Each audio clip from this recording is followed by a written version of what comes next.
Assalamualaikum warahmatullahi wabarakatuh. Selamat sore Dewan Juri yang terhormat. Perkenalkan, nama saya Kansa Naila Zani, delegasi dari SMA Negeri 3 Subang. Di sini saya akan memaparkan argumentasi saya terkait mosi yang sudah diberikan oleh Dewan Juri yang terhormat, yaitu larangan pemerintah menggunakan jasa influencer atau pemengaruh sosial media untuk mensosialisasikan kebijakannya.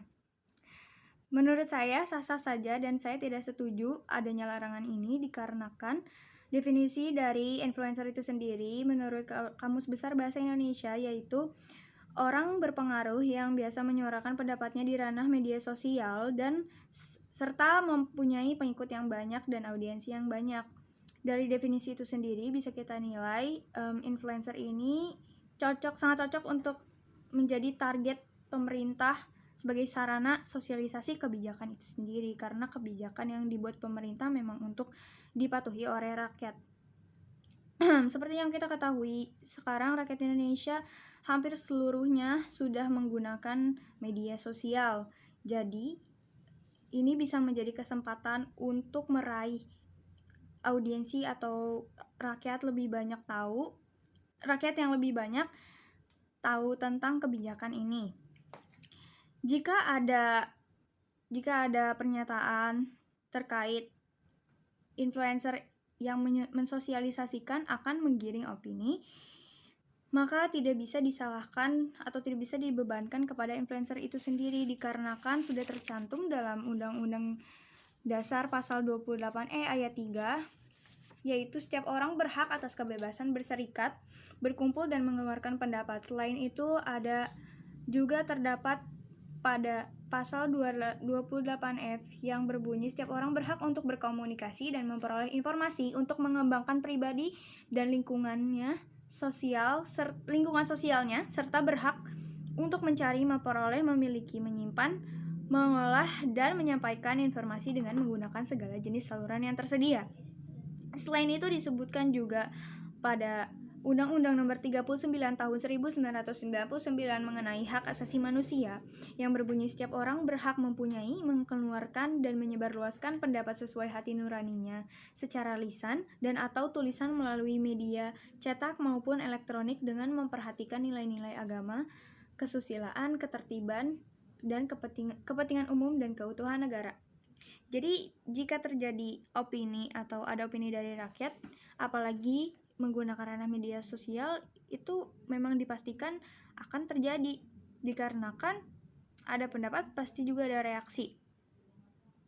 Maka dari itu, justru jika ada penggiring opini yang disebutkan di Undang-Undang Dasar, yaitu tidak memperhatikan nilai-nilai agama, kesusilaan, ketertiban, kepentingan umum, dan keutuhan negara, itu bisa menjadi tugas pemerintah untuk lebih tegas lagi dalam menindaklanjuti rakyat-rakyat yang berpendapat atau beropini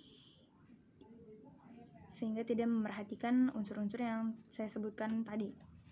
Selanjutnya adalah ketidakefektifan karena adanya simplifikasi dan tidak komprehensif.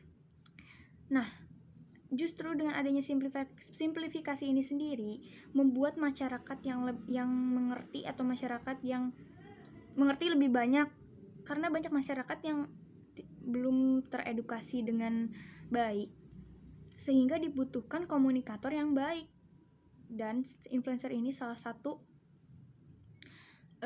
yang bisa menjadi komunikator yang baik. Jika ada pernyataan bahwa influencer itu tidak mengerti atau tidak ahli, ya seharusnya ini adalah tugas pemerintah itu sendiri untuk memberikan pelatihan kepada influencer itu sehingga pada saat ia menyampaikan kebijakan pemerintah itu bisa tepat sasaran dari mulai tujuan, mekanisme, dan lain sebagainya agar bisa mendapatkan hasil yang diharapkan.